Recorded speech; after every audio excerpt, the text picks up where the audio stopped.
Welcome to At the Ready Podcast, where we gear up men to navigate life's battles with purpose. Join us as we arm ourselves with wisdom, faith, and a community of men prepared to walk this life together. Now let's get ready.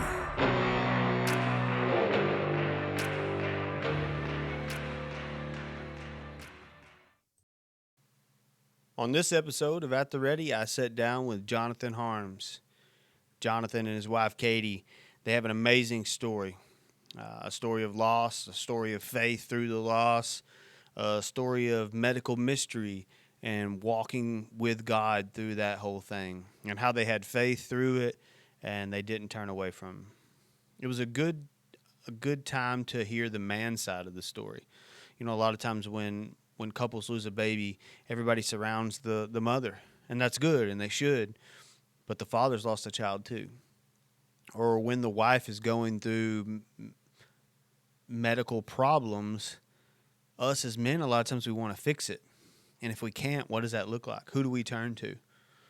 A good time talking with Jonathan today, getting to hear his side of the story. Also, if you haven't seen yet, maybe check it out as the episode goes on. The new sanctification t-shirts. Suck a little bit less every day, right? That's what we're trying to do. That's what Jesus would want from us. If you'd be interested in having one of these, shoot me a DM. We'll make it happen. I don't have a Shopify or anything cool like that yet. I just kind of wanted to fill these out and see if people would like them. But if you'd be interested in one, it's got the ATR logo on the back. Feel free to shoot me a DM. I'll do another order, and we'll get some ordered. So sit down, listen up as I talk to Jonathan. Now let's get ready. Jonathan Harms, welcome to At the Ready Podcast. I'm glad to be here. Did I get your name right? Yes, sir. All right, cool. Yeah. Yeah. So we talked at supper a little bit earlier about, you know, the guests that I've had this season and how I feel like God has just served every one of them up to me on a silver platter. Yeah. So you were somebody that I had in mind because of you and your wife's story, which we'll get into in a little bit. And I saw a post that you made on social media. It may have been even you shared a memory or something. Yeah. You know, and that kind of sparked, and I was like, man, that's a guy one of these days that I'd like to reach out to and have him on the show. And I kid you not, it was less than a week later that you messaged me, you DM'd me, and just said, hey, I'm really enjoying the podcast. Thank you for all you're doing, you know, all that good stuff. And I felt like that was the open door. God was like, here's your opportunity. Ask him, and here you are. So yeah, he sets up everything right when he's ready for it anyway. That's right, yeah. And it's always on his timing, you know. Right. There's a couple guys that I had in mind ahead of you, but it just worked out where you messaged me. We made it happen today, so that's the way we're going to do it. If that's the order God wants it in, then that's the way we're going to do it. Absolutely. I'm going to turn you up just a little bit. All right. So generally the way we like to do it, and I don't know you that well. Mm-hmm. You know, a lot of times guys that I know, I'll give them a little introduction, but I don't know you that well. I mean, you reminded me when we were eating supper earlier, like we worked together for a little bit, and I had forgot. I apologize, but I don't know you that well. So, but the way we like to do things around here at the Ready is you just tell your story. So wherever you want to take off and go. Jonathan Harms. I was born and raised here in Graves County. Graduated in 2008. Played football. Actually played football with Debo. That was on here a few weeks ago. And I met my wife in high school. We actually met freshman year. We had a biology class together. Nice. And we just got to talking and stuff. And her mom was actually substitute teaching at the time. And she come home one day and told my wife, she's like, you know, I met your husband today. We were like in middle school. Wow. And she's like, well, who is it? And she told her my name. And of course, she didn't know who I was. And I didn't know who she was in middle school. And freshman year, we had a class together. And you know, we talked all freshman year. Then in the freshman year, we signed each other's yearbook, our names, love your husband, love your wife. And we weren't even dating. Yeah, just carried the joke along. Right. Yeah. And we had just been friends, and junior year come along, and I got a text message from Katie asking who I was going to prom with, and I didn't plan on going to prom because that wasn't my thing. But I was like, well, nobody. And I said, well, who are you going to prom with? And she's like, you. I was like, oh, okay then. So we started dating then, and we've been together since January 2007. Yeah. So high school sweethearts. Yeah. That's cool. Is she the only person that you've ever dated or anything?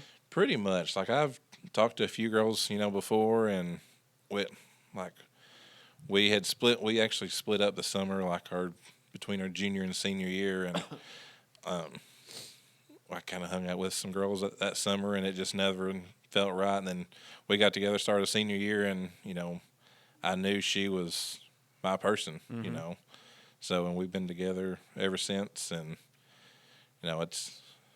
it's been a journey, but I couldn't do it with anybody else, I've always it's always been cool to me. I feel like when it's the right person. Yeah. I talked with my last guest, Jordan, about he had a similar story of when he met his wife. He had been engaged before, but when he met his wife, he's like, I knew. Yeah. And a lot of our listeners know my story, mine and my wife's story. We met in Afghanistan. Right. And I remember I actually have video of I was watching her sing karaoke, and I was like, I'm gonna marry that woman right there. Yeah. So.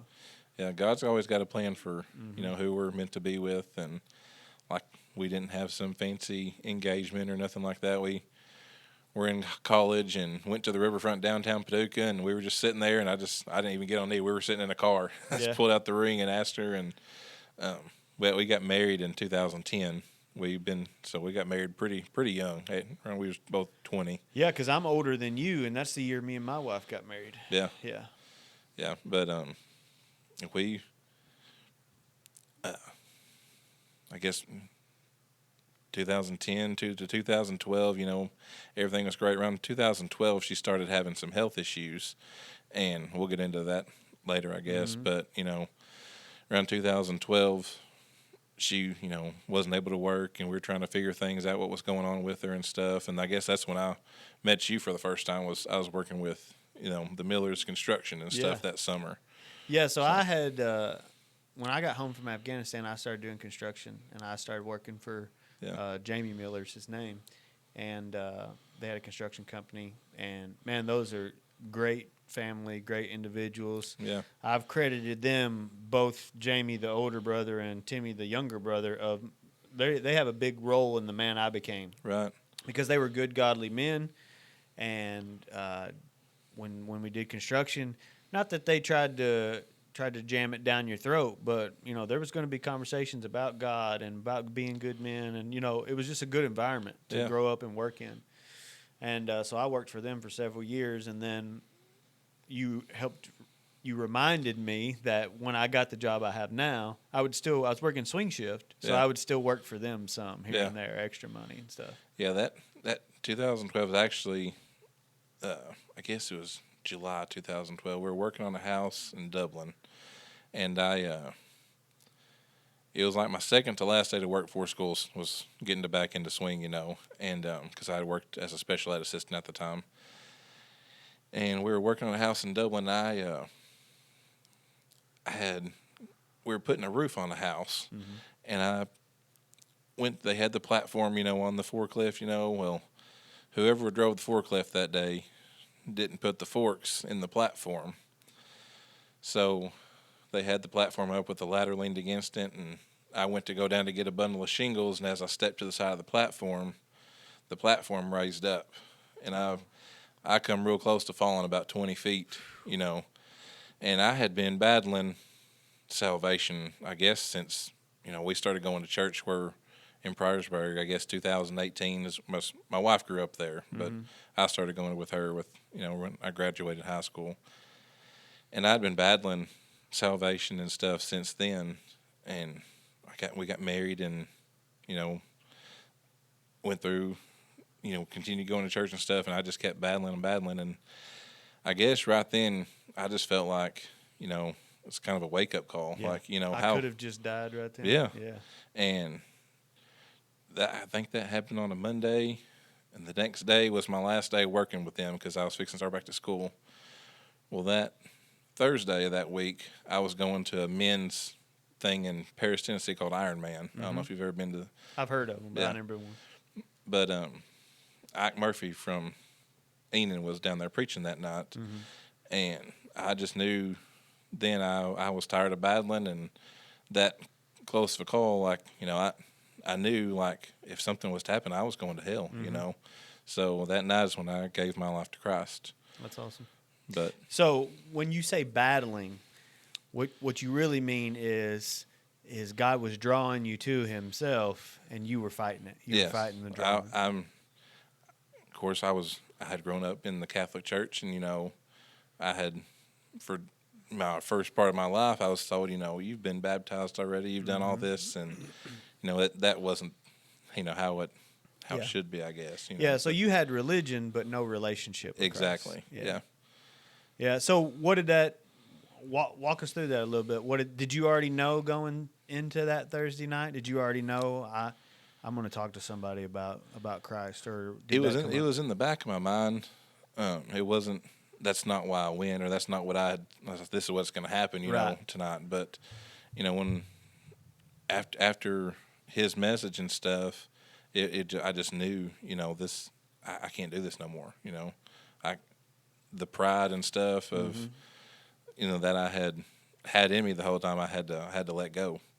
That can be exhausting too. I can remember, you know, I was saved at a pretty young age, around 10, and I can remember even as a kid, you know, fighting that a little bit. Yeah. But not near as much as you do when you get older. I feel like the older you get, the harder it is. Yeah, absolutely. To surrender. You know, because essentially that's what you're doing. Especially as a man, you feel like you got to be the tough guy, and you can do everything by yourself, and you know, that's not the case. Yeah, I mean, I yell at our men in our church all the time because, you know, I help lead worship with my wife, and I'm constantly yelling at the men like, this isn't the time to be tough. This is the time to surrender. You know, this is the time to worship. And you know, like you said, men, we try and be tough. I was like, the time to be tough is when you're out there. Now's not the time to be tough. Yeah. So.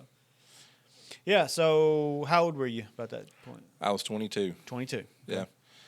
Yeah. I was, and I feel like for years, like I accepted Christ, but I hadn't done anything with my faith. You know what I mean? Yeah. Like, so it's like you step in the classroom, but you don't try to open the book, or, you know, try to do anything with it. Well, let me ask you this. I'm big on this, and I talk about this a lot. So, was there anybody to disciple you?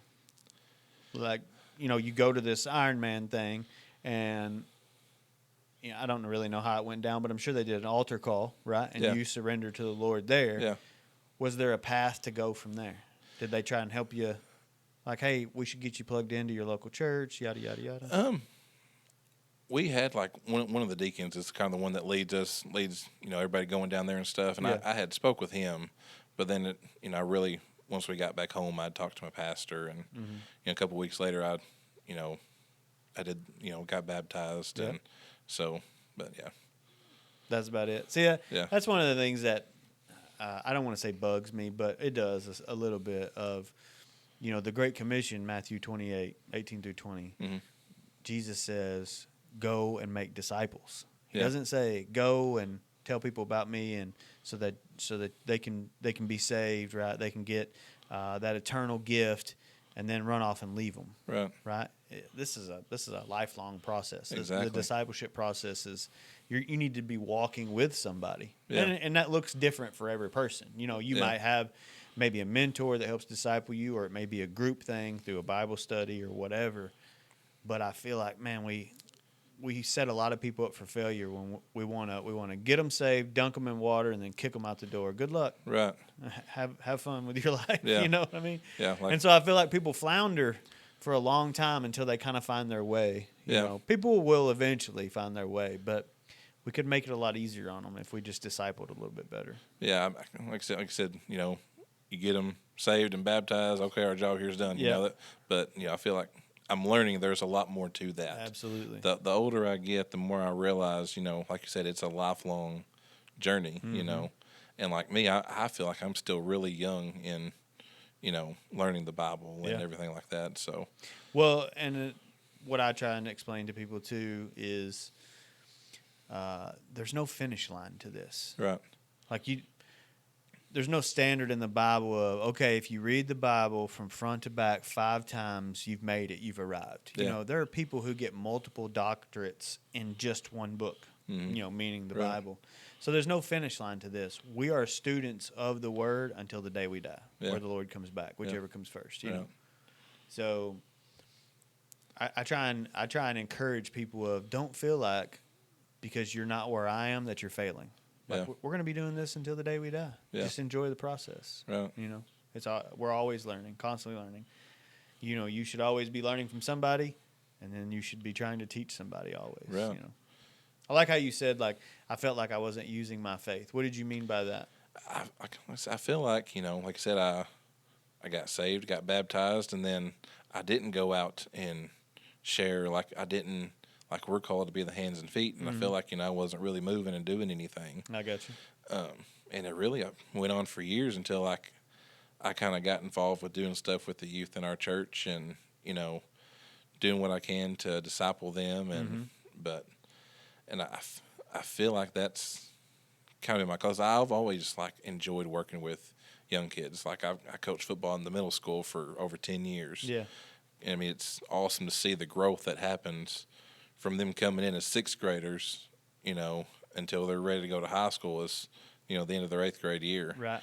So, and kind of same thing with, you know, the youth in the church. Like it's awesome seeing kids going from learning, you know, this little Bible stories, you know, that they learn at a young age, you know, Noah's Ark and all that stuff, until they get older and they're learning about the armor of God. And like that's one of the first studies we did with our older kids was the armor of God, and how each piece of armor has its purpose. And Ephesians and 6. Yeah. It's funny how that lines up. I'll be teaching that in my Bible study next week. Yeah. We just did Ephesians 5. Now we'll be doing Ephesians 6. Yeah. So you go to the Ironman. You surrender to the Lord, and then I'm assuming you come home and you tell your wife. How'd that go down? Actually, my wife was there. Oh, she was there. We were told that it was going to be like a family event, so I invited my wife, and it turns out it wasn't. she was like one of 2 or 3 women there. Gotcha. So, but I'm grateful she was there to, you know, experience that with me and everything. Yeah. But yeah, I mean, it was wonderful to have her there for that. Yeah. Was she a believer at that time? Yes. Okay. Yeah, she had grown up. You know, I believe she got saved at, you know, 6, 7, 8 years old, something like that. Yeah. Then she knew when she was like, I think 13, she, you know, I guess radically saved or whatever. But she knew at an older age she wanted to get baptized and stuff, you know. Yeah. But yeah, she'd grown up going to church where we are now and everything. Yeah. That's kind of how we ended up there. Awesome. So, what did it look like for y'all? What was the next step? I mean, I feel like we just kind of kept going like how we were before, but I had more of an understanding of what we were doing in church. You know, like I felt apart, I guess. Yeah. You know, I didn't feel like I was having to stand back because I wasn't. You know, I wasn't saved, and I was just kind of going through the motions with everybody. Yeah. You know. So maybe before knowing Christ, did you feel like you were just checking a box, like I did my good thing, I went to church on Sunday? Sunday? Pretty much, yeah. I mean, then after that, yeah, you feel like a part of the family? Right, yeah. Kind of like growing up, you know, when I was younger, that's, you know, you went to church, you checked it off. You know, you're there for an hour, and that's it. But like where we are now, you know, it's, I mean, if the Holy Spirit's moving, it might last 2 hours long, you know. Right. So, you know, it's great to be a part and be understanding, you know. So. Yeah. Do you feel like y'all's church, the church body, the congregation, is like an extended family? I know some of it is your family, but yeah, absolutely. Like we're a smaller church, I guess. So it's, you know, if somebody's not there, it's noticed. Yeah. You know, I know before we had a lady. I think she's passed away now, but used to.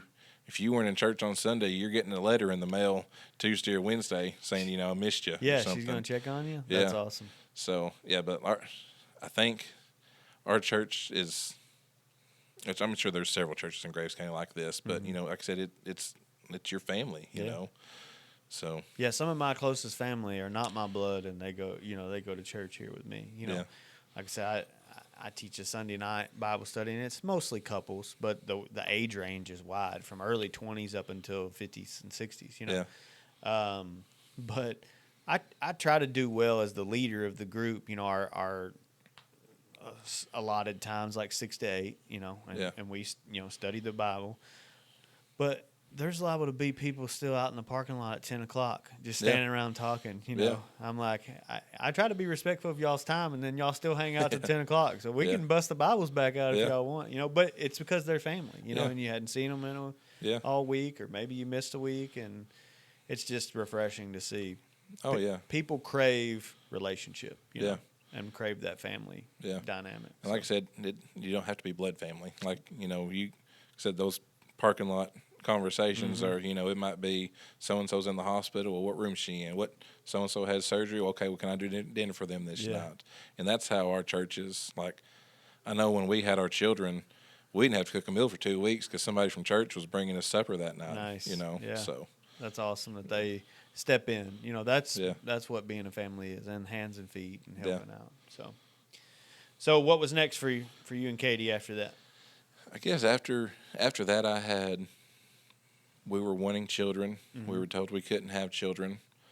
I guess early 2013, I got a call about the job I currently have, and I was going to have to go off for the academy.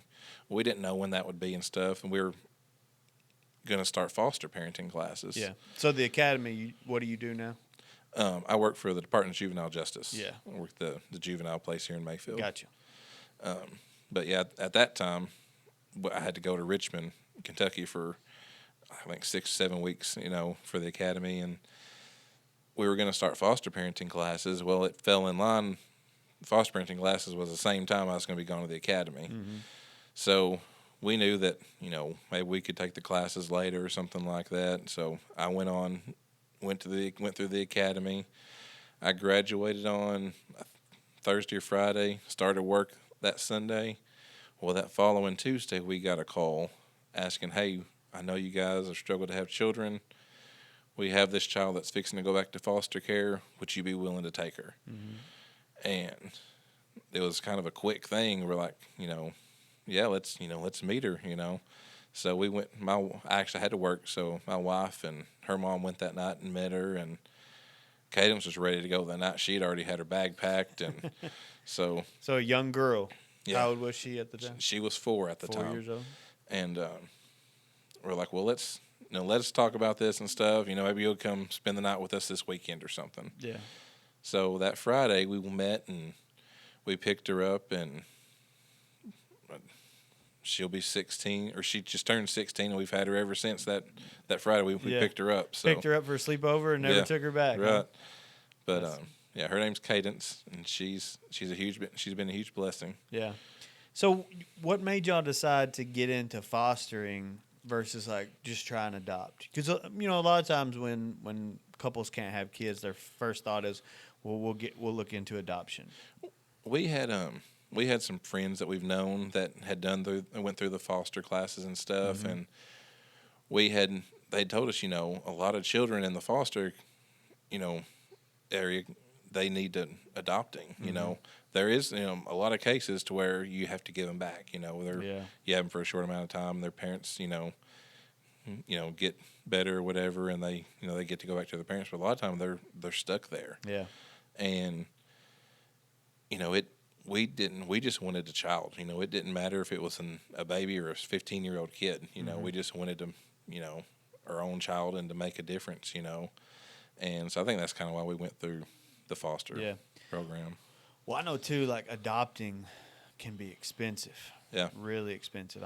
Some of my friends have adopted, and I can't get over how expensive it is. Like how difficult the system is, and I totally understand and am behind like vetting families and doing all these things, mm-hmm. but man, the process is so expensive. It kind of blows my mind. It makes there are a lot of good parents out there who would make great parents for a kid that needed them, but they would never be able to afford to do it.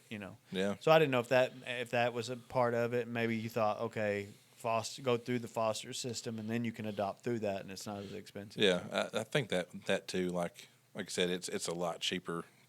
Once you go through the foster program, it's a lot cheaper to adopt a child. And like I said, it's frustrating that it is so expensive to adopt.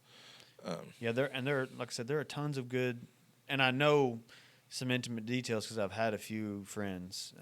One couple that I know, they went through the whole process basically. Didn't have to cut the big check, but they had to do the home checks and all that, and then ended up, I see a lot of times it's mainly the wife or the woman. She stresses about having kids, which makes it harder for her to have kids. And then when they decide, okay, I'm not going to be able to have kids, let's just adopt, and they quit stressing about it, then boom, she ends up pregnant and they have kids. Yeah. That's what happened with my friend. Yeah. And so they didn't ever go through the process. But me and him work together, and we would kind of talk about, hey, I got to do this. It's going to cost me this much. I got to do that. It's going to cost me this much. And I mean, he's dropping $500 here, $1,000 there. I'm like, holy cow, you're going to have, a nice truck, in this kid by the time it's over with. And not to say that the children aren't worth it, but a lot of people can't afford to do it. Yeah. And a lot of kids, there's a lot of children that are still stuck in, orphanages or whatever the case may be because of that, Yeah. But and like I can tell with our son, his was, his adoption was real expensive, and we were so fortunate to have people that was willing to donate $100. So I mean that was a huge blessing. That's awesome. And kudos to y'all, because I think the biggest fear of mine would be, as a foster parent, would be to get a child and get attached to them and then have to give them back, or another family member come and take them. That would be hard. I don't know if I could do it. Yeah. Well, see, really, we didn't get to finish the foster stuff. Yeah. So, I know you didn't have to go through that, but I'm saying you went into it knowing that could be. Yeah, and that we went into knowing that could be a possibility. Yeah. And we know families now that have they was able to adopt one child, but now they have another little baby that could be taken, anytime, Yeah. Man, that'd be so hard. And we have a couple here that go to church with us, the Delaps, Steve and Lori. Yeah, and they're wonderful people. They're wonderful people. Yeah. And, she does the His Hands ministry now, so she's feeding. But, man, they fostered – I bet they fostered 40, 50 kids. And I might be underselling it. It may be more. And they adopted a few of them. Yeah.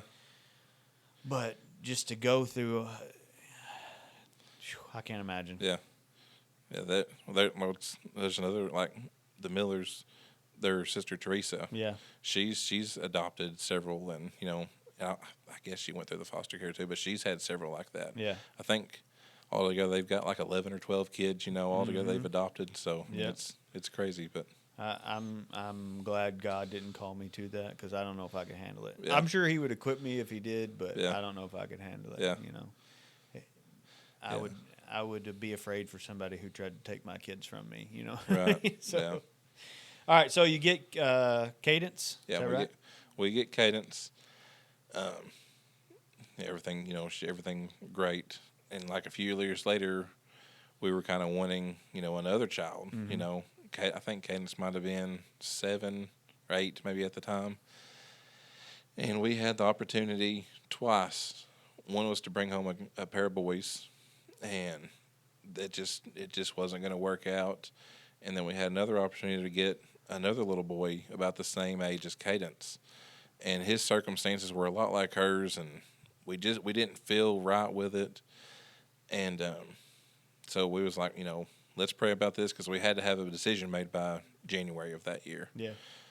And so we prayed about it. I think it was like the end of January, like 29th or 30th, something like that. We got a call saying, hey, we know you are wanting a child. Our daughter's pregnant. She doesn't want to keep the baby. She's actually too far along to do anything, and she said the baby's going to be due in May. Would you guys be willing to to take him? And of course, we're like, yeah, you know. So we met the young lady, and we actually got to take her to all of her doctor's appointments, ultrasounds, and everything. We had baby showers at her church. We had his room set up, you know, his name embroidered on everything. Yeah. And he was his due date was May 14th. Well, she didn't have him, so they were going to induce her on May 19th. Well, we get to the hospital that morning, and we walk in the room, and the child's father's there, and his mom. And the mom was like, well, you know, pending a paternity test, if this baby's his, he wants to keep him. Mm-hmm. And like there's stuff happens in your life, and you just never get that picture out of your head. And like I remember watching my wife just lay in the floor in the waiting room sobbing. Yeah, crushed. And you know, so that went on for probably over an hour, and we called our lawyer because stuff was going to have to be, you know, documented that or signed and everything that day. Mm-hmm. So he showed up at the hospital, and he was a huge blessing. And so he asked if he could speak with the kids or the boy and the girl, and they said yeah. So he went in there and talked with them and come out, and he was like, you know, there's nothing you guys can do.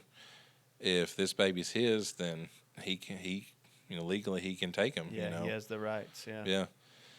So we went in after he left. We went in the room and talked to him, and I think I told you, my wife describes it as Abraham laying down Isaac. You know, she sat at this kid's feet and was like, you know, if this is what you want, then you know we're gonna love you guys through this. We've got car seats, we've got crib, bedding, we've got everything you guys need. Mm-hmm. And he said, I just want you to know that this is not something that we can do on our own. We're too young. Mm-hmm. We want you guys to go through with the adoption. And so that night, Luke Avery was born at 10:03, and he was 7 pounds even, and we got to have our own little hospital room and everything. And that's cool. So the next day, you know, the boy come and visited, and that was really about it. You know, they kept in contact for a few months after that, but we hadn't. So the mom and dad, the biological that gave him up, they were extremely young, like still in high school. Yes, right? They were still in high school. Yeah, so it would have been hard for them to give Luke a good life. Right? Yeah, and I mean it's. I didn't want to say, you know, they couldn't do it, but you know, I'm so grateful that, you know, there's people. I mean, they could have had other choices they could have made, right, that would not have been a good outcome. Yeah, it wouldn't have been in Luke's best interest, right. For sure. Yeah, yeah. So I'm grateful that, I mean, that was a huge adult decision that they made at a young age. You know, that we're forever grateful for. You know, mm-hmm. So. Yeah, that was a wise decision. And maybe the parents, you know, would have been Luke's grandparents, may have helped him out a little bit with that. But yeah, that's a big and probably hard decision. You know? But Luke, that was in 2016, so he just turned 8 in May. Yeah, but yeah, he's 90 to nothing. Yeah, that's a fun age. Like my youngest son's 10. Yeah, and he's wide open all the time. Yep. And like you said, 90 to nothing. Like my son will just go until he just crashes. You're liable to walk in the bathroom, he's going to be asleep on the counter. Yeah. You know, he just goes until he crashes. So. Yeah, I think today he was doing football drills in the living room. He had built a fort in the kitchen with the table, and he's getting into hunting, and he had a hunting blind set up outside. And he had done all three in the past over 10-minute span. So you posted the other day, I thought it was real cute. You said about him getting into hunting, and you posted like several pictures of him like looking out the front window with binoculars and stuff. Yeah, walking in his room, he's got his window up, cracked, and blowing a deer call. You know, so yeah, he's a mess. That's awesome. So continue your story. Luke's born. Where does it go from there? Luke's born, and you know, typical family, two kids. You know, over the few years.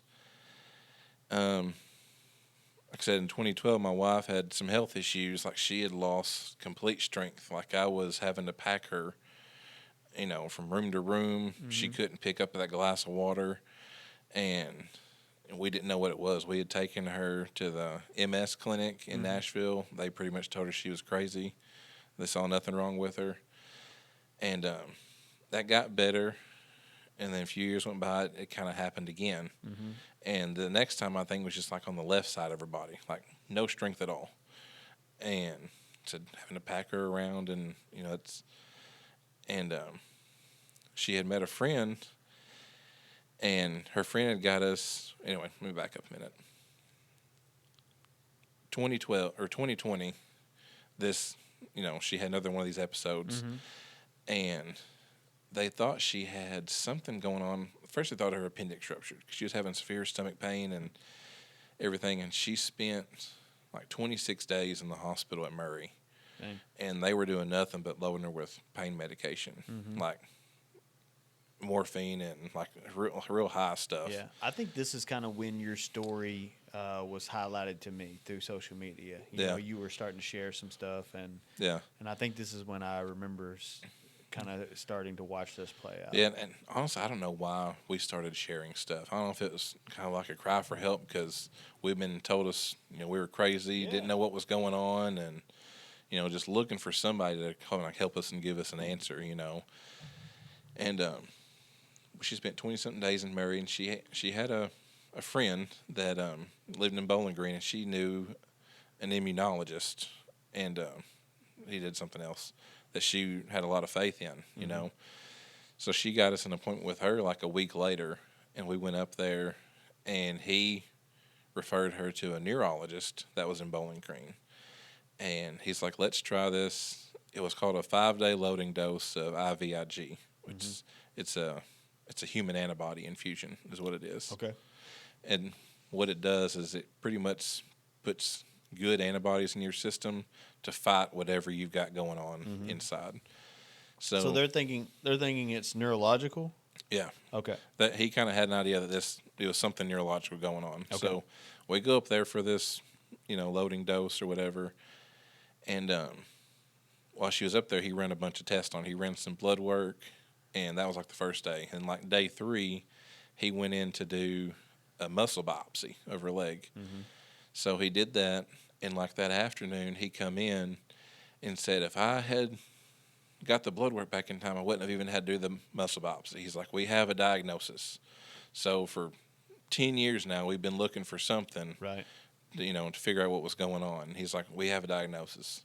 So we were grateful. We were jumping up and down, finally we know what it is. Yeah. And we didn't know. He's like, you have this disease called stiff person syndrome. And turns out it's like a 1 in a million super rare autoimmune disease that she has. And, he's like, let's continue this IVIG stuff. And, she got sent home with a bunch of medicine, and we ended up having like a nurse comes out to our house, and she's hooked to an IV, a couple of days a week, every 2 weeks. Yeah. But still to this day. Oh. Well, right now she's not. She hasn't done it in probably 6-7 weeks. Right. But up until this point, every 2 weeks we've had a nurse come to the house. Gotcha. And that's kind of what happened. And I guess that was she got diagnosed in April of 2020. So we did that for a few weeks. She's still having spasms. Like, he sent her home with like liquid diazepam, so which is really strong stuff. Like, it was really just to relax her, because like her muscles would get, she would get as hard as this table. Yeah, I was thinking it was like a muscle relaxer. Yeah, and so yeah, she comes home, and she goes to visit her friend in Bowling Green again.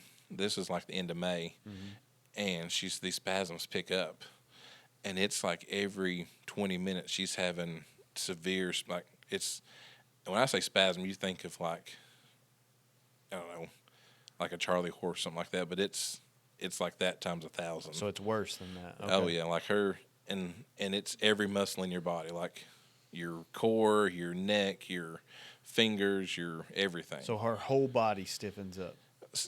It's not all the time her whole body. Sometimes it'll just be in her foot or sometimes. Oh, okay. And Gotcha. but at this point it was her whole body. Yeah. And she like contorts, like her arms twist around, and if somebody's not holding her, she could break a bone. Yeah. So you have posted a couple of videos of her doing it, you know. Yeah, because I guess we just want people to be aware, because like at the time nobody ever heard of this. Yeah. So let's back up and talk a little bit about that. I want to continue the story, but you said this happens way back in 2012, her first episode. Yeah. They told y'all you're crazy. Yeah. Nothing's wrong with her. Mm-hmm. She gets better, but then 2020 rolls around, which was a crazy year in itself because pandemic and all that. I can't imagine what y'all went through doing with hospitals and everything else. But she has it again. Yeah. And then now you're starting this process again of trying to figure out what it is. And I see where you're going with, because I even kind of thought, when I first saw your post, I kind of thought the same thing. Is like, why are they posting this? You know. But now that I talk to you, I could see where you might be in a place of a cry for help. Yeah, because like, you know, when something's wrong, you're like, okay, go to the emergency room. Mm-hmm. Well, we go to the emergency room and we tell her what she has, and we've never heard of that before. Yeah. You know, so it was so frustrating being in that position, seeing your wife go through this stuff, and nobody can help her. Like, yeah, and you can't. You're powerless to help her. Yeah. That's always my biggest fear as a man and as a husband and as a leader of my house is something going on that I can't fix. Yeah. 'Cause let's just face it, as men, it's just hardwired in our DNA that we're fixers. Yeah.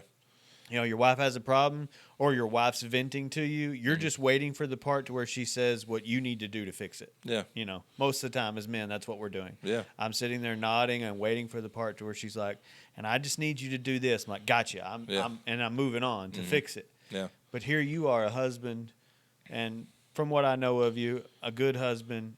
You want to take care of your wife. There's not a thing you can do. Yeah, and like, we were not ones to like go out and do stuff, you know, and leave the kids somewhere. So like, our kids had never been anywhere besides home. Mm-hmm. So like, Luke was like 4 at this time, and he's having to go places for days and days and days. Right. And you know, so I mean, it was, you know, it's tough, you know. Yeah. Did you have some good family support during this? Yeah, it was. We could not have done it without it. Like, you know, the kids would go to her mom's for a few nights, and then go to my parents for a few nights. So that was a huge blessing. That's good. But yeah, like I said, I guess that's why we had posted everything, because, you know, we just wanted somebody to hear us. And we had met like 2 people in this area that has the same disease Katie does. Okay. Through you know, just sharing and everything. So that helped some, because somebody could understand what we had going on. Somebody can relate. A lot of times people just want to feel understood. Yeah. Like some of those cries for help on social media is they just want to feel understood. Mm-hmm. And that's one of the beautiful things about social media is, let's just say it wasn't there. Yeah. You guys you're just out there in left field by yourselves. Because like you said, 1 in a million shot people have this. Yeah. And you wouldn't even have known, hey, there's a couple people who also have it. Yeah. So were they able to help you maybe a little bit? They have something, which, again, not many people know about this disease. So, like, even both of them have different neurologists. And it's really, I feel like it's a lot of them just kind of throwing shots in the dark. Right. You know, so, let's see if this works. Yeah, they're throwing darts at the wall and hoping something sticks. Yeah. Yeah. So, I mean, but it was nice having somebody that we could talk to, and, you know, this is what's going on. Okay, you know, I've been there. Yeah. Were they, I mean, I don't want to know their personal, but were they female also, or male or female, or what is it? They're both female. Yeah. And So does this typically attack women? I think it's more so in women. Okay. I know there's like a Stiff Person Syndrome Facebook group, you know, and there's a few males on there, but it's mostly women. Interesting. But yeah, I guess that was in May of 2020 and on into June. She ended up spending about 15 days in the hospital in Bowling Green. Yeah. After the 5-day thing. So I think 2020, I think she had like 5 stays in the hospitals altogether. Dang. So, but yeah, the 15 days in Bowling Green was rough, because the IVIG didn't seem to be working. So they tried a cancer drug on her, just throwing shots to see if something works. And she finally got calmed down a bit. But when she went into the hospital in Bowling Green, they ran something on her, and they kept getting some weird feedback from it, and they didn't know what it was. But anyway, we went home, and we were home like 2 or 3 days, and it starts back up again. So at this point, nothing was working. The liquid Valium wasn't working, nothing. Mm-hmm. So I called 911. Ambulance come and got her and took her to Baptist in Paducah. And they ran, I guess, their typical test they run everybody when they first come in. And Right. it comes back, oh, she's pregnant. Y'all got to stop giving her all this medicine. Oh, And dang. it turns out that noise we were hearing, in Bowling Green Mm-hmm. was the baby's heartbeat. So we didn't know that at the time because we had Gotcha. no clue because we Yeah. were told, you ain't gonna can't be get pregnant, Right.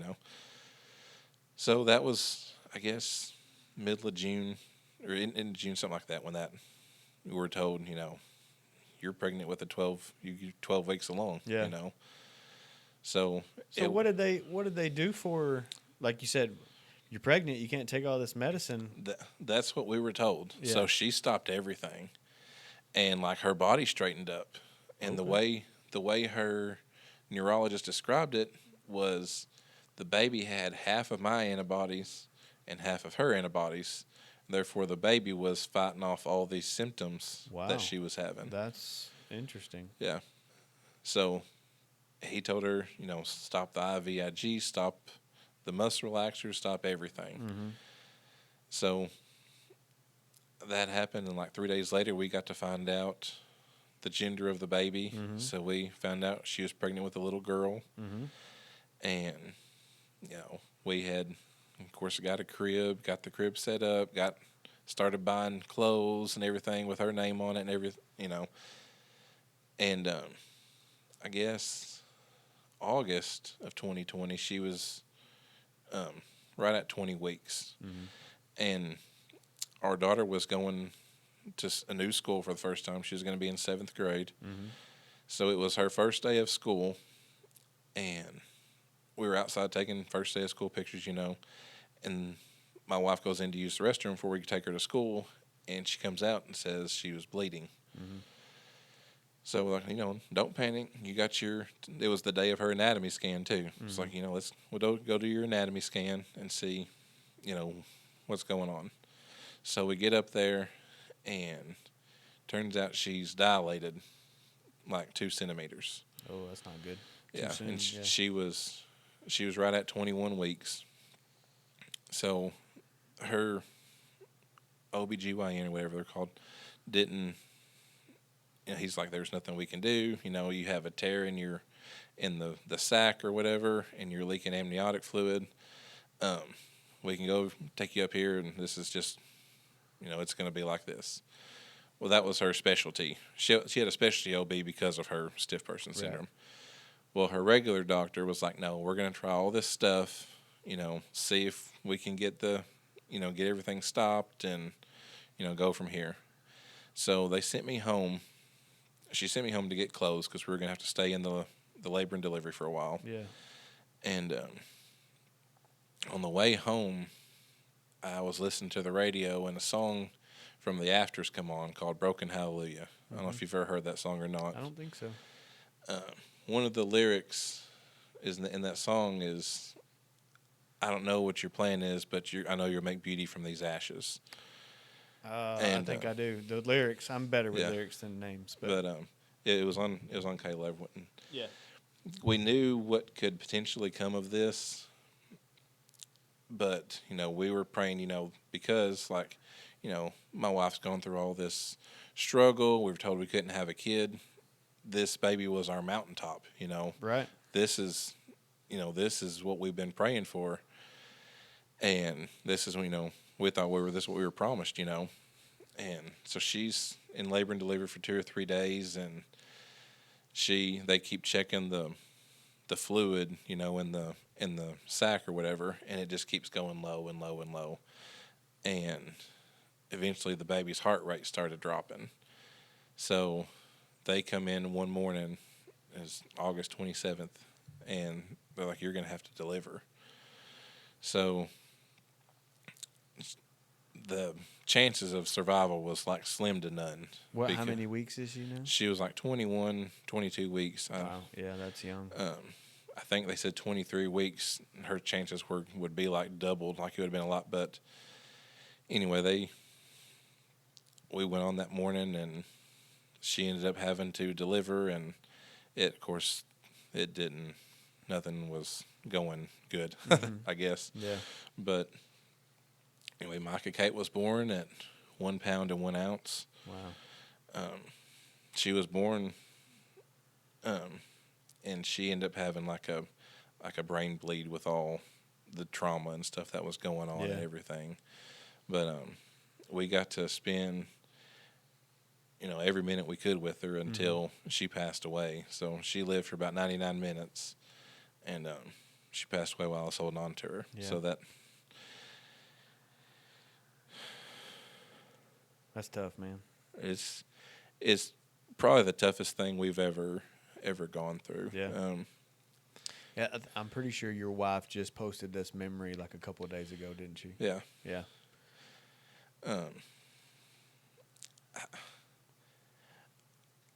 I think, like, I don't know. It's not something that I would ever, because I want to wish on anybody, but I'm grateful we went through, because we've been able to help so many people that have gone through similar stuff. Your trial and your hardship has equipped you to be able to help others. Yeah. Let me ask you this: what are you guys feeling or thinking in this time? Was there times of anger at God? I mean, were you faithful through it? Talk to me about that. Up until the funeral, we were angry, because, like I said, we thought this was our promise. We had been through this trial of, her, getting diagnosed with all this stuff and going through all these spasms, and to find out she's pregnant, we were just over the moon. Yeah. And so when we lost Micah Kate, we were angry at God, because it's like, why? Mm-hmm. We've done all this stuff. We've followed, what we thought we were supposed to do. Why are we going through this? Yeah. And I'll never forget, like, we left the hospital because, like, they want us to stay a few more days, but, like, when the baby's born, they play the little chime. They ended up turning that off because it was such a struggle, because, they ended up letting us go home early. Because so other mothers are having babies, is what you're like saying. Gotcha. You hear other mothers, and, like, her doctor come in the room and was like, I don't know why. She's like, I don't know why things like this happen. The lady in the room right next to you is addicted to meth, and she's having a perfectly healthy baby. Yeah. And I don't understand, But I'll never forget a lady from church, Teresa. It's the Millers, one of them sisters. Yeah. She told me at Micah's funeral that you have two choices. You can turn away from God in this and stay angry, or you can turn towards Him and use it to benefit His kingdom. And that's just what we felt like we had to do. Like, nothing's good's going to come from turning away from Him. From being angry at Him. Yeah. Yeah. So. But, man, that's our natural. I can't imagine. I've been blessed. I've got 2 healthy boys. We never had any problems with pregnancy or anything like that. But I have a lot of friends who have, and I understand. I've not ever felt, but I've seen the emotion that they go through. Yeah.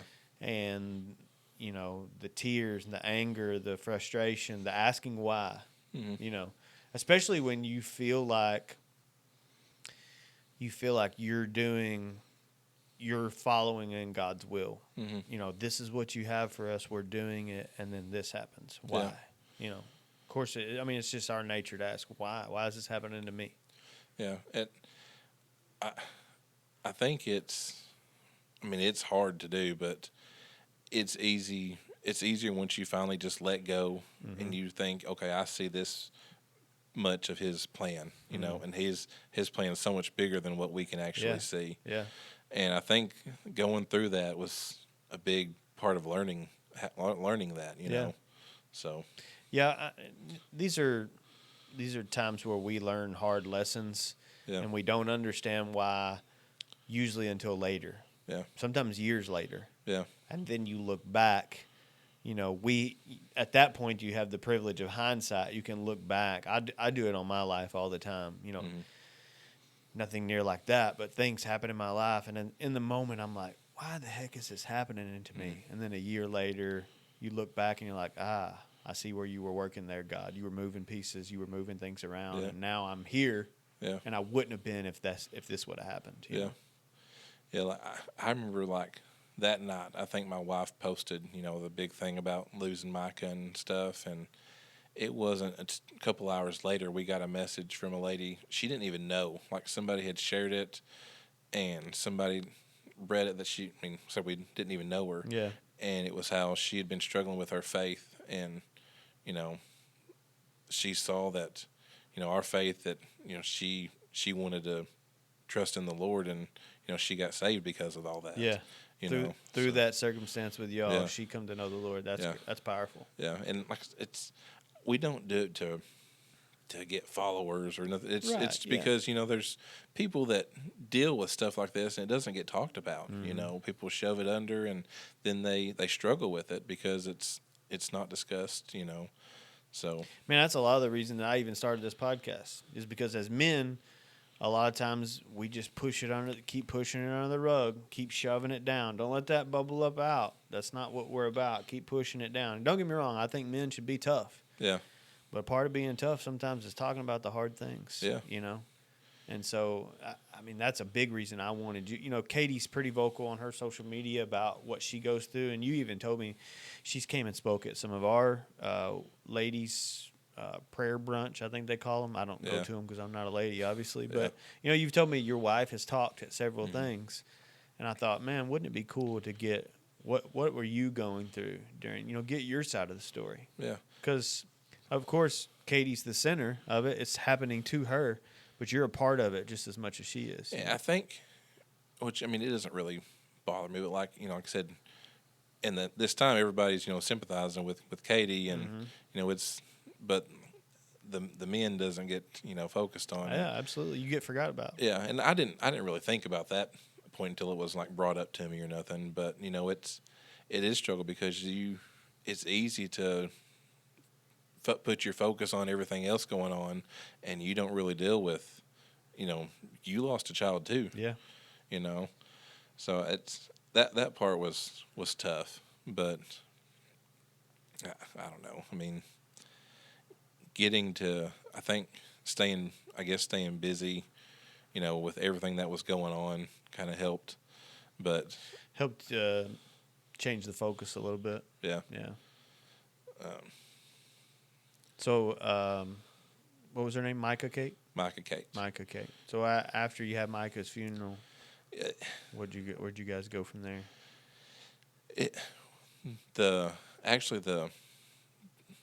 When we was in the hospital after we lost Micah Kate, the nurses there were fantastic. Yeah.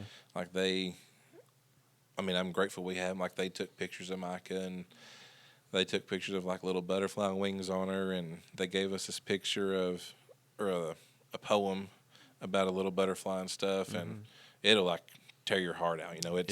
But I'm grateful for that. And her funeral, they had the little casket. It was, it wasn't no bigger than a shoebox. That was tough. Yeah, that would crush me.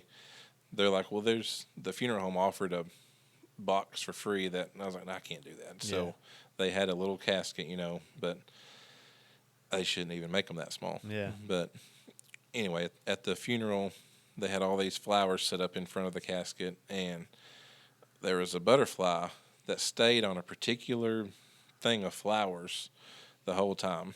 Mm-hmm. And when we got home, we got to looking at the cards and stuff, and then those flowers were from the labor and delivery nurses. Wow. Who had given us this big, poem, and I don't have any tattoos except for this one. Yeah. It's got the little butterfly and her initials and her last heartbeat and stuff. That's cool. But you feel like maybe that was kind of a sign from God? Yeah. Hey, she's okay. She's I mean, with me? I would like to think so. Where she's buried at behind her church.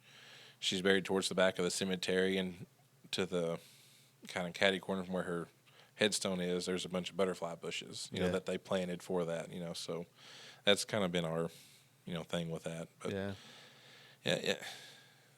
I mean, even months after losing her, there's still stuff that would happen that, it would bring all these feelings and stuff back up. So I feel like just here in the past little bit, it's gotten to where we can talk about it, without getting overly emotional, I'm not gonna lie, you got me on the verge of tears, Yeah. and I don't, it's like, I mean, I remember one day we were just putting up clothes. I was putting up clothes in my daughter's closet, and she had spent her own money on Micah an outfit, and it was hanging up in her closet. So I mean, that tore me up. Yeah, I bet. But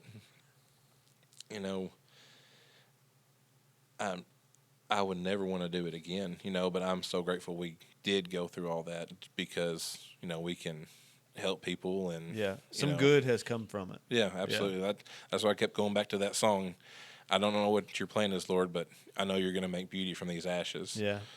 So, and that stuck with me, whether it be us helping somebody or whatever the case may be. Like my Kate was born in August of 2020, and, we went on and struggled through months, after that because she was due around Christmas. So Christmas, was a struggle. At the end of January, my wife started having these spasms and stuff again. And I feel like, let's see if you're, take a pregnancy test, just to see. Because the last time the spasms were this bad, she was pregnant with Micah. Right. So sure enough, like end of January, 1st of February of 21, we found out she's pregnant with our son. And this time we had a big discussion with her neurologist and everything, and they got us set up with a specialty OB doctor that had patients with her disease before. Yeah. So this time around, they didn't stop any of the medicine, and she had a perfectly smooth pregnancy. Wow. That's So good. yeah. So I don't know if I don't. It's not my job to try to figure out what it was. But I don't know if stopping the medicine helped or anything like that with Micah. But so yeah, you just have to chalk these kind of things up to this was always God's plan. Yeah. You have to trust and have faith in that. If you're gonna do like the lady at the funeral said, you've got one of two options. You can either run from God or run to God. Yeah. If you're going to run to God, you have to trust that His plan, that was always His plan. Yeah. And through that, from the ashes, you're going to make beauty, whatever that looks like. Yeah. You guys being able to help somebody, Katie being able to tell her story and help others, even today. Yeah. Yeah, because this is not something Jonathan Harms would do on his own. Right. But like I told you, like when at my son's baby dedication, he's like, God's going to get you to open your mouth. Mm-hmm. And so I feel like, I was, take a step out of faith and, do this because, again, that's, there's men that have gone through similar stuff that, they don't talk about it. And they haven't heard about it, so. Yeah, and a lot of times what happens is if they don't address it or they can't give it to God, they drown it in a bottle. Yeah. Or they become bitter and angry to everybody, or drugs, or other relationships. Yeah. They try and fill this God-sized hole with whatever they can, whatever will make them feel less. Yeah. Whatever will numb the pain. Yeah. And that doesn't solve the problem. Yeah, and I'm still learning that the Lord has everything we need to equip us with going through life. Yeah.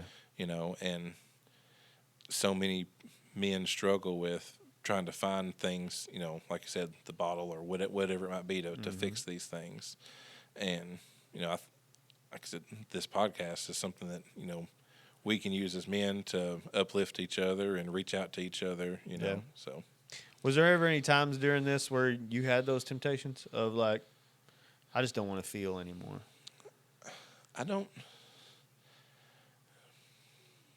I think so, and I just didn't want to admit it. I never really did anything, outrageous. I don't think I did. But I mean, it's easy to have that. I don't want to say desire, but I guess a temptation to find that quick fix on that's to deal with whatever you're going through. Yeah. Well, that's our nature now, especially in today's age. We live in a microwave mentality, or that J.G. Wentworth mentality. Yeah. It's my money and I want it now. We feel like we got to have it right then. So even any pain that you're feeling, our first instinct is, when you go through pain, is what do I need to do to get rid of it? Yeah, to fix it quick. You know. And that's usually not the answer. Yeah. Because it's something negative, something that takes you down a path that's not what God would have for you. Yeah. Growth is painful. Yeah. Any kind of growth. I mean, if you look at our physical bodies, right? You work out, you cause your body physical pain, but then it gets better. It gets stronger. And spiritually, emotionally, mentally, all that's the same. Yeah. We go through pain, we go through problems, we go through trials with the, hopefully, out the other side, you come out stronger. Yeah. Yeah, I mean, it takes work. It takes effort, And like I said, they have those quick fixes, but that's not what God's plan is. Yeah. You always think of the Psalm, though I walk through the valley of the shadow of death, I fear no evil because you are with me. Yeah. So it's not like you're walking through the valley and God's on the other side waiting for you. Right. He's with you in the valley. Yeah. So you have to remember that too. Yeah. So I think that was great advice that y'all got at the funeral. Yeah. Of like, you've got two options here in this valley, because I'm sure on that day, that's the lowest part of the valley, I would think. Yeah. I mean, that's what I was feeling when you were telling the story.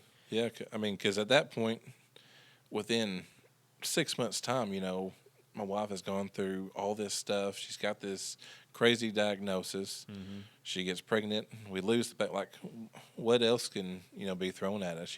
But I think there at that point there was nothing else we could do. That was going to be positive, other than turn towards the Lord. Yeah.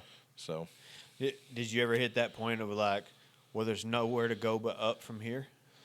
Yeah, I mean, that's kind of we kept that mentality, because like, how much worse can it get? Yeah, can it get any worse than this? Yeah. I feel like that's the way I would have to, that's the mindset I would almost have to crawl out of that hole. Yeah, and like when Spencer was born, or like when she was pregnant with him, there was so much fear during that pregnancy, because it was like, okay, she's at, here comes 20 weeks. What's going to happen? Yeah, that was my next question of how did that affect your next pregnancy? Yeah, I mean, it was scary, because we didn't know what was going to happen. We didn't know if she was going to get pregnant, this is what's going to happen every time, because we didn't know of the unknown. But once we passed that mark, that 22-week mark of where Michael was at, and then 26th week, I think the chance of survival goes way up, with the NICU and everything. Yeah. And once we passed those, we felt like we could breathe a little bit. And Spencer was born September of 21, and that whole day was a blur, because we had, finally gotten to experience pregnancy and the birth of a healthy baby. Yeah. And, so, yeah. So, describe for me the difference, with Micah Kate, with the pregnancy, what's coming, and now your son, I'm sure you're just joy. Oh yeah, I remember. Of course, my wife had to have a C-section because of they didn't want her going into labor with her spasms and everything. Imagine. So she had a C-section. That day, she was so sick because of all the medicine they had her on. Mm-hmm. But once she got past all the sickness and stuff, it was overjoy. You know, and then like our kids. Like I'll never forget because our daughter and Luke were with my in-laws, and when we come home and we was there for about an hour, just us and Spencer, and then she brought the kids, and I remember watching Luke and Cadence both just bawl their eyes out when they got to hold their baby brother. Yeah. Because say when it wasn't just us that lost Mike. I mean, they lost a sibling. Yeah, you didn't think about that. Yeah, that's hard for a 4-year-old to understand. Or not, I guess he was 4. Yeah, Luke was 4. And then Cadence is like, she's middle school age, so she's full of emotions at that age. So getting to see them, experience that was awesome. Yeah, that is cool. And so now, fast forward, now you've got 4. Yeah. Yeah. Spencer was born in 21, and then I guess January of, when was that, 23? Yeah, 23. She started having spasms again. I guess it's kind of it's something thing, in the pregnancy, huh? Yeah. And we was at home. She was actually getting infusions, and her nurse had questions. She's like, "Are you pregnant?" And anyway, she was, and now and Jonah was born. He'll be a year old this Sunday. So yeah, we have a house full now. Yeah. And so it started out as you're not going to have any children. God says, "Hold up," Yeah. I have bigger plans. Yeah. And Spencer's a little preacher. He likes to get his Bible out, and he'll stand and preach, and he loves to mimic what our pastor does. And our pastor will get his guitar, and we'll be in a store, and Spencer says, remember get a guitar like Mike. So he wants to do everything he does. Yeah. So That's good. That's a good example to have. You know? Yeah. So how's Katie now as far as her disease? She still has days anything can trigger, thankfully, the ones that she had in Bowling Green and stuff. Yeah. She hasn't really experienced that, maybe once or twice. And I meant to say, when these spasms happened in Bowling Green, she lost her sight, she lost her ability to hear, and she lost her ability to talk. Man. And it was because all those muscles will just stiffen up, and when they do, it cuts everything off.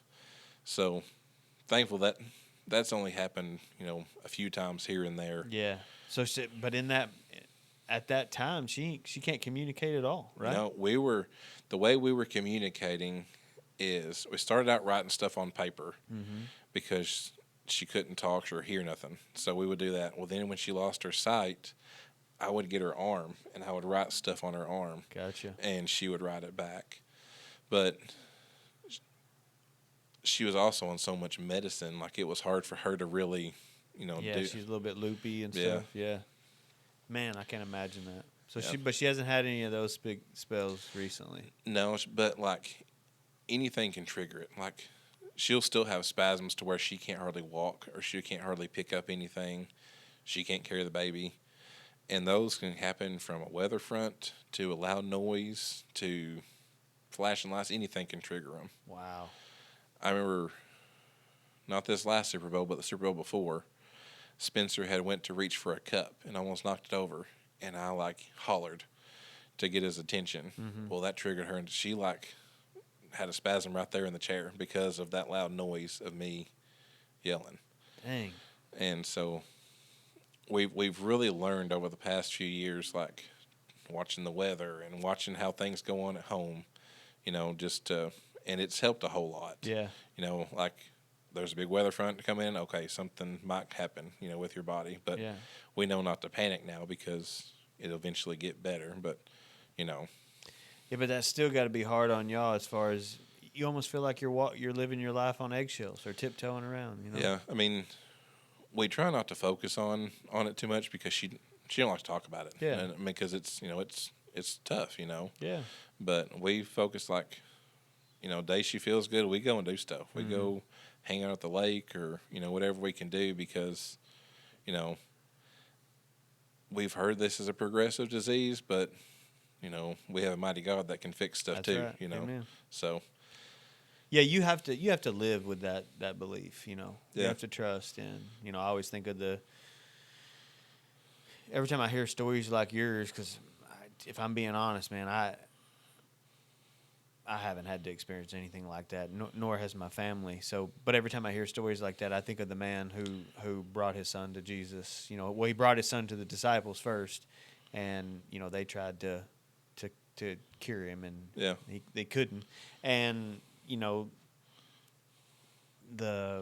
Jesus tells the dad, "Man, you have little faith. Yeah. And, do you not believe?" And the dad says, "I believe, but help my unbelief." Yeah. So it's just like I got a little bit. Yeah. Help me with the rest. And Yeah. so every time I hear stories like y'all, I think of that. Yeah. We just got to the point. It's like, what else? No medicine is for sure. Sometimes it works, sometimes it don't. Yeah. So like standing in our faith, we know is for sure. That's not going to change. Right. The word of God's been there forever. And it's not changing, hasn't changed. So believing in that's what you got to do. Yeah. I mean, you guys are true examples of it. We know a lot of the same. Like I said, I don't know you guys well, but we know a lot of the same people. And then I see, through social media, you guys walking through your faith, and it's blessed me just to see how you have stayed faithful through all this. Because there's been times where you would have almost been justified to say, "Screw it all, I'm done with it." God clearly don't care about us. We having to go through all these things. But if you would have went down that path, maybe you don't have your two children, your two youngest children that you have now. Right. Because he could trust you with Micah Kate. Now he's giving you your next two. You know? And like one day, we're gonna get to see her again. Yeah. We're gonna get to hold her. I know she's up there with watching over us, and there'll be a time we get to meet her. And so I try to keep that in my forefront of my mind and focus on okay, she's yours, Lord. Yeah. But well, if we're honest, all of our kids are his. Yeah. He just allows us to steward them for a while. Yeah. Yeah, and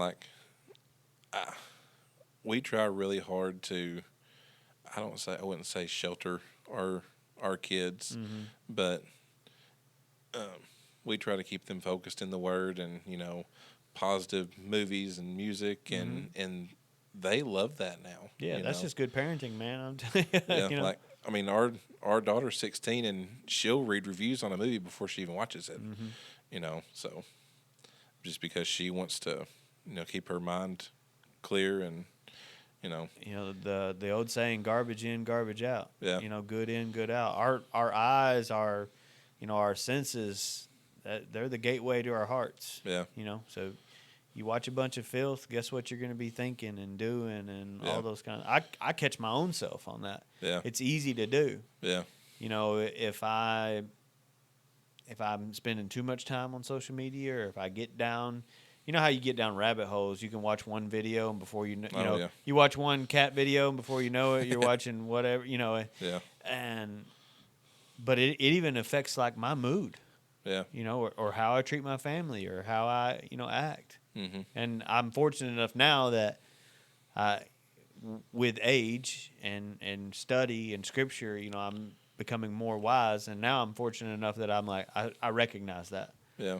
You're kind of being a douche because you're watching a lot of stuff you don't need to. Right. And then I get back on watching sermons, reading the Bible, listening to good podcasts, stuff like that. Yeah. And then my path corrects. Yeah.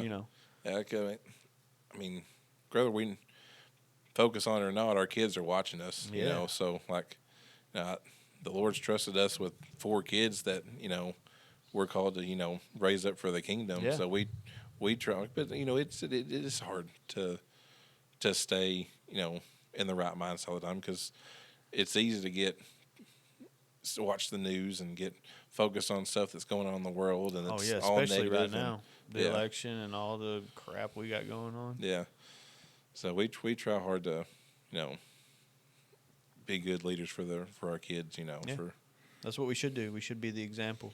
Yeah. Your kids love church, being a part of it? They do. Yeah. They look forward to Wednesday nights. Wednesday nights, the youth nights. Yeah, that's the way we do it here too. Yeah. And they got back from church camp. They went to Pensacola, Florida for church camp. Oh, that's nice. So yeah. Our kids went to Crossroads this year. Okay. I feel so bad. My oldest son, he wasn't able to go. He broke his leg like the week before. Oh, me. And he was in like a brace and crutches, and all of our staff here, and even at the camp, we're like, he can go. We'll make a way. We'll do things for him. Yada yada. And I'm like, it's not you guys that I don't trust. It's him, because he's like the most competitive kid, and it don't matter if he's like, yeah, I'm not going to do that. As soon as he gets there and his friends are doing it, he'll be out there trying to three-legged race them on crutches. Like, that's just who he is. I was like, so it's not you guys. I don't trust him, So he missed out on camp and stuff. But it's good for kids to experience and worship God with their peers. Yeah. And I think a lot of, like, they went to Pensacola, and I think a lot of their focus was getting kids to see that it's okay to have fun and do stuff and still have, a Christian mindset. Yeah. You don't have to go and focus on worldly stuff to have fun. Yeah. Like where she went was a Christian college. They did ice skating, rock climbing, and they had like 2 services a day. But when they weren't doing that, they were ice skating, paintball. They had all kinds of stuff going on. So I think that's good to see, because sometimes churches get it wrong, and that they don't have any fun. Yeah. The fun is of the world, Yeah. And then if you're having fun, it's the devil, and so there's a middle ground there that's pleasing to God. Yeah. And we got to find it and show our kids that it's okay to do that too. So yeah. And so you're helping with the youth. Yeah, we're a pretty small church, so I got like 5th grade on up to seniors in high school. Right. So like I've tried to find stuff that could be good for everybody, because it's hard to find stuff that keeps 5th graders interested, and then the older kids get bored. And, But right now I've got a study. It's I think it's focused on 1 Timothy 4:12. It's about being too young. Yeah. And how there's all kinds of young people in the Bible that had big impacts, and how even at their age of 12 years old, how they can have an impact on kids around them. And, so. Oh, man, I preach that to my kids all the time about being a light, Yeah. Shining the light of Jesus in the dark room, because darkness is the absence of light. So, I'm telling them all the time, if you are the light in the room, Jesus is there. Yeah. Shine his light. And it's hard. And, man, that's a big task for you. 5th grade, which is about 10 or 11 years old, all the way up to 18. Yeah. To mesh that, I would almost encourage you maybe if you got some other leaders that could help you, like big message with all of them, and then some small groups, to dive deeper, because that's a hard gap to bridge. Yeah. And there's a lady that helps me. Her name's Denise, and we kind of alternate, teaching lessons, and she might find a lesson, and I'll find an activity for them, that night. Gotcha. And we try to make it to where the activity's associated with what the message is. Yeah. It's a good idea. But she's been a big help, keeping the kids interested and getting more kids active. It's been good. That's awesome. You got anything else you want to talk about?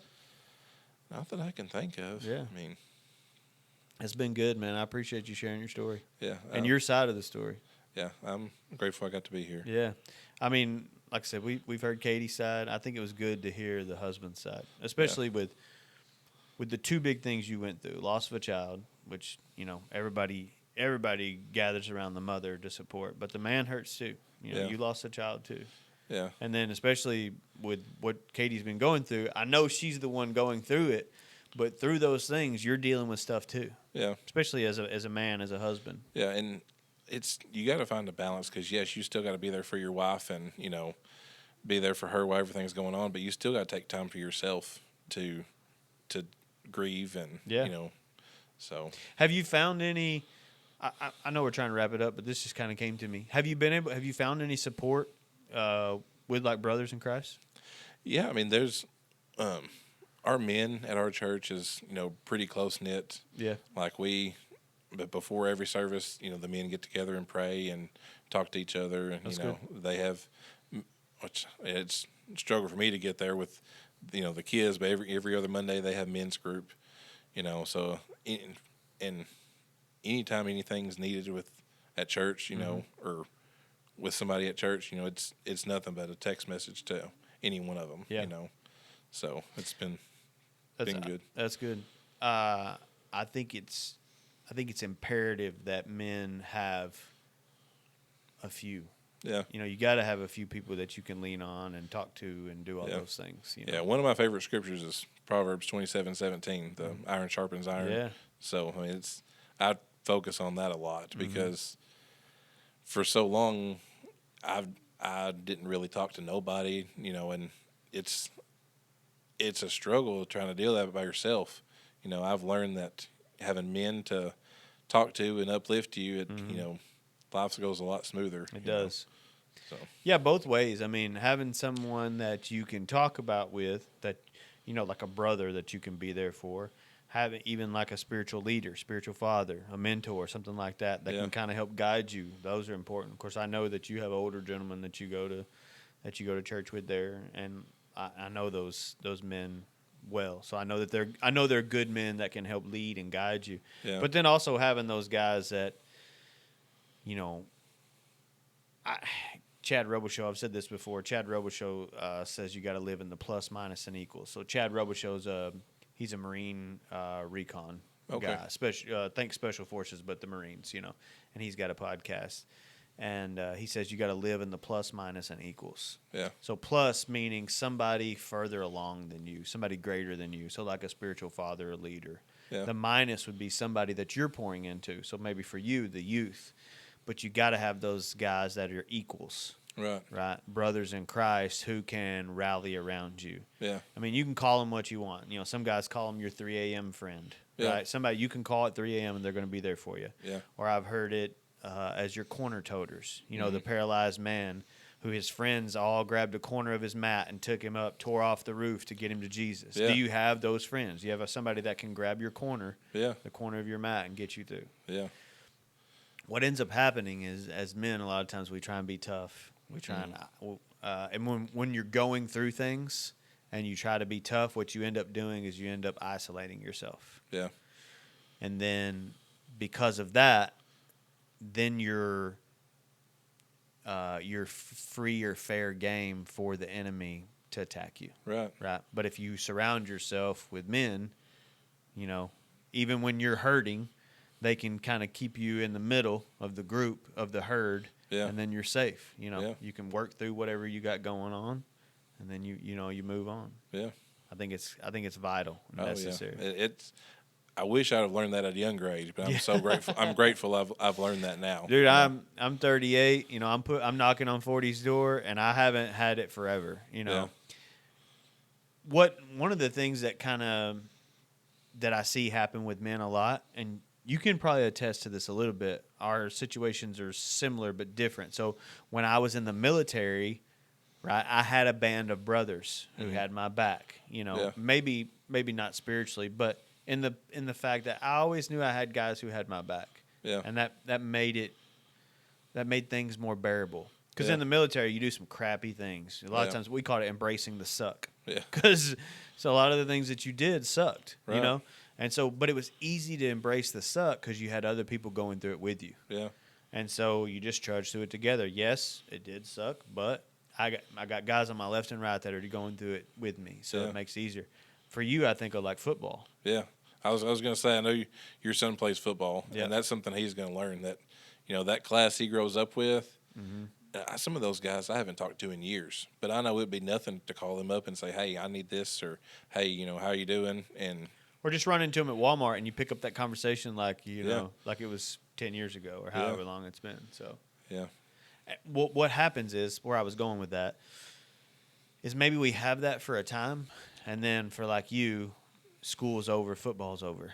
Mm-hmm. For me, I get out of the military, and now I don't have that anymore, and then you're kind of lost for a season there. Yeah.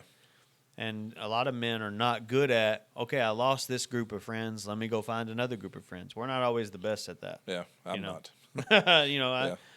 My wife jokes that, I could talk to anybody, and she's right. I can, but that's different than having a close group of friends. You know what I mean? Friends that you can tell your struggles with, that you can confess your sins to. Mm-hmm. Friends that don't mind telling you you're screwing up. Yeah.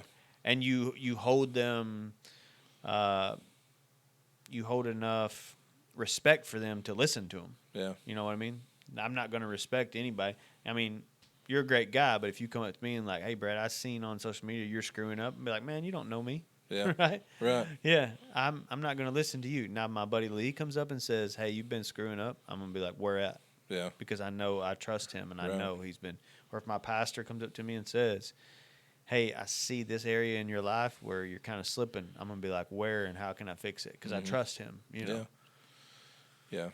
Those ones that you're close to, you put a lot more thought into what they got to say to you than I know I'm the same way with my pastor. Yeah. He'll text me, and somebody I don't talk to a lot, if they text me, I'll try to get back to him, but he texts me, I'll be sure to answer that. I'm messaging right back. Yeah. Good point. Yeah. Yeah. Yeah, so I mean, I guess where I'm going with that though is with men, if you don't have that group, you got to find it.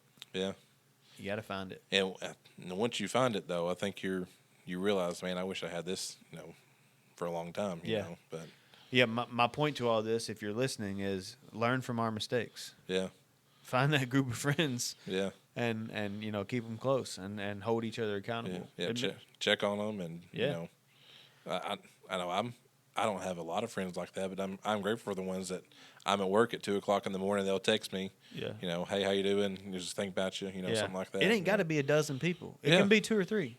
Yeah, it needs to be more than one. Yeah, but it could be 2, 3, 4. It ain't got to be a dozen. Yeah, you ain't got to have 25. I've got probably close to 1,000 friends, and I say that with air quotes if you're just listening. Friends on Facebook. Yeah, but are they? But how many true friends do I have? It's way, way less than that, Yeah, that circle's a lot stronger when it's smaller. Yeah. All right, man. It's been a good talk. I appreciate you so much. Yeah. I appreciate your vulnerability. It's important. I'm grateful. Yeah. And I wish you and your wife the best, and your kids and all that. I know you just keep doing what you're doing. And God will bless it. Yeah, absolutely. Yeah. Absolutely. It's usually tradition for the guests to pray us out, though. You good with that? Yeah. All right, let's do it. Yeah. Heavenly Father, Lord, I come to you today just so thankful. I'm thankful for this opportunity, Father, to come and share our story, Father. And Father, I pray that I've done you a service, and Father, I continue to just follow out your will, Father. And I pray that, anybody that, is struggling, Father, that you can reach them. And I pray that if anybody hears this podcast and they don't know you, I pray that they can find that relationship with you, Father. Yes. And Father, I pray that they can find that someone that can uplift them and strengthen them, Father. And Father, I ask you to just continue to bless us and pray for us when we fail you. In Jesus' name, amen. Amen. Until next time, stay ready.